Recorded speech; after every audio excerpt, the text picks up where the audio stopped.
ആലപ്പുഴ മാന്നാറിൽ 15 വർഷം മുൻപ് കാണാതായ കല എന്ന സ്ത്രീയെ കൊന്ന് കുഴിച്ചുമൂടിയെന്ന സംശയം മൃതദേഹമുണ്ടെന്ന് സംശയിക്കുന്ന വീടിന്റെ സെപ്റ്റിക് ടാങ്ക് പോലീസ് തുറന്ന് പരിശോധിക്കുകയാണ് ഇപ്പോൾ. സെപ്റ്റിക് ടാങ്കിൽ നിന്ന് താലി എന്ന് സംശയിക്കുന്ന ലോക്കറ്റ് ലഭിച്ചതായി പരിശോധനയ്ക്ക് പോലീസിനെ സഹായിച്ച എസ് സോമൻ. ആലപ്പുഴ മാന്നാറിൽ 15 വർഷം മുൻപ് കാണാതായ കല കൊല്ലപ്പെട്ടു എന്ന് സ്ഥിരീകരിച്ച പോലീസ്.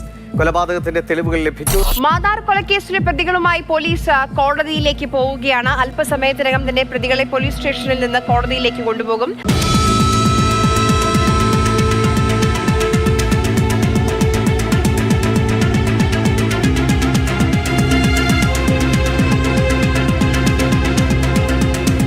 മാന്നാർ സ്വദേശിനിയായ കലയെ ഭർത്താവും ബന്ധുക്കളും ചേർന്ന് കൊന്നു കുഴിച്ചുമൂടിയെന്നാണ് പോലീസ് കേസ്. 2009 നടന്ന കൊലപാതകത്തിന്റെ വിവരം പുറത്തു വന്നത് കഴിഞ്ഞ ജൂലൈയിലാണ്.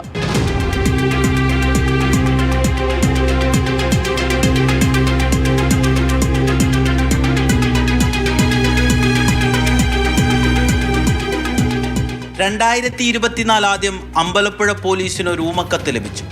മാന്നാർ എരമത്തൂർ സ്വദേശിനിയായ കല കാമുകനൊപ്പം ഒളിച്ചോടിപ്പോയതല്ലെന്നും ഭർത്താവും ബന്ധുക്കളും ചേർന്ന് കൊന്നു കുഴിച്ചുമൂടിയതാണെന്നുമായിരുന്നു കത്തിലെ ഉള്ളടക്കം. കത്ത് ചുരുട്ടി കൊട്ടയിലിടാതെ പോലീസ് പ്രാഥമിക അന്വേഷണം നടത്തി. കലയെ 15 വർഷമായി കാണാനില്ലെന്ന് ഉറപ്പാക്കി. യുവതി പോകാൻ സാധ്യതയുള്ള ഇടങ്ങളിലെല്ലാം ഒരിക്കൽ കൂടി ഉദ്യോഗസ്ഥർ സഞ്ചരിച്ചു. സമൂഹ മാധ്യമങ്ങൾ ഉൾപ്പെടെ തിരഞ്ഞു.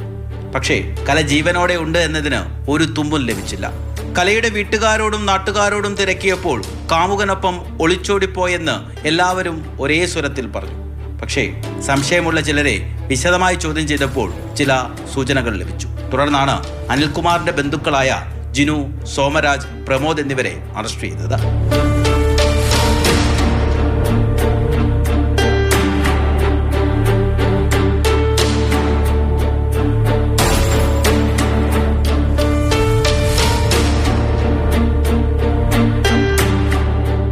കേസിലെ ഒന്നാം പ്രതി കലയുടെ ഭർത്താവ് അനിൽകുമാറാണ്. പക്ഷേ ഇതുവരെ ഇയാളെ പിടികൂടാനായിട്ടില്ല.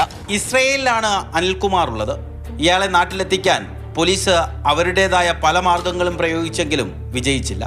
ഒടുവിൽ റെഡ് കോർണർ നോട്ടീസ് ഇറക്കാൻ ആഭ്യന്തര മന്ത്രാലയത്തെ സമീപിച്ചു. മതിയായ തെളിവുകളില്ലെന്ന് പറഞ്ഞ് മന്ത്രാലയം അനുമതി നിഷേധിച്ചു. ഒന്നാം പ്രതിയെ പിടികൂടാനാകാത്തതുകൊണ്ട് കുറ്റപത്രം സമർപ്പിച്ചിട്ടുമില്ല. അതുകൊണ്ട് തന്നെ അറസ്റ്റിലായ പ്രതികൾക്കെല്ലാം സ്വാഭാവിക ജാമ്യവും ലഭിച്ചു. വലിയ പെരുമ്പുഴ പാലത്തിന് സമീപം കാറിൽ വെച്ച് കലയെ ശ്വാസം മുട്ടിച്ച് കൊലപ്പെടുത്തിയ ശേഷം അനിൽകുമാറിന്റെ വീട്ടിലെ കക്കൂസ് ടാങ്കിൽ മറവ് ചെയ്യുന്നതായിരുന്നു പോലീസിന്റെ കണ്ടെത്തൽ.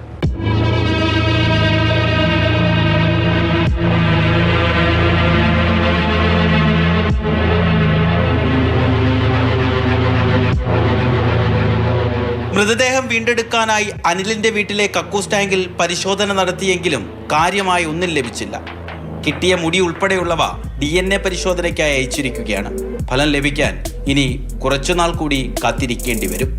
1 വർഷത്തിനിടെ ഒന്നിലേറെ തവണ അന്വേഷണ ഉദ്യോഗസ്ഥർ മാറിയതും കേസിനെ ബാധിച്ചിട്ടുണ്ട്. കലയെ അനിൽകുമാർ കൊന്നു എന്ന് വിശ്വസിക്കാത്തവരാണ് ഇരുവരുടെയും ബന്ധുക്കളിലും സുഹൃത്തുക്കളിലും ഏറെയും. ഇപ്പോഴും അവളെ ജീവിച്ചിരിപ്പുള്ളെന്നുള്ള ഒരു വിശ്വാസത്തിലായിരുന്നു ഞാനിരുന്നത്. ഇവിടെ പലരും ഇങ്ങനെ പറഞ്ഞു കേട്ടിട്ടുണ്ട്. അവളെ ആലപ്പുഴ വെച്ച് കണ്ടു, മണ്ണാർശാല വെച്ച് കണ്ടു, എറണാകുളത്ത് വെച്ച് കണ്ടു. ഒരു കുഞ്ഞില്ലേ അവൾക്ക്, ആ കുഞ്ഞിനെ കാണാൻ വരൂ എന്നുള്ളൊരു കണക്കൂട്ടിൽ ഞാൻ ഇപ്പോഴും വിശ്വസിച്ച് ജീവിച്ചിരിക്കുമായിരുന്നു.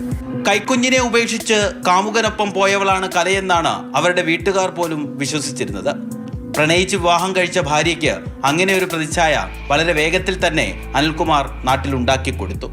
ദുരന്ത ദാമ്പത്യത്തിന്റെ രക്തസാക്ഷി പരിവേഷത്തിൽ നാട്ടുകാരുടെയും കലയുടെ വീട്ടുകാരുടെയും പ്രിയപ്പെട്ടവനായി അനിൽ മാറി.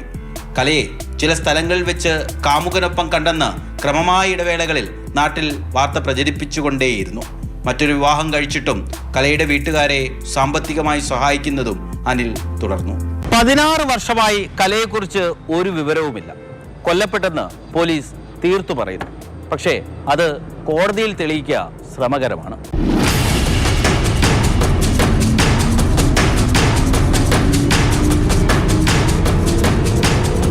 കേസിൽ ദൃക്സാക്ഷികളില്ല.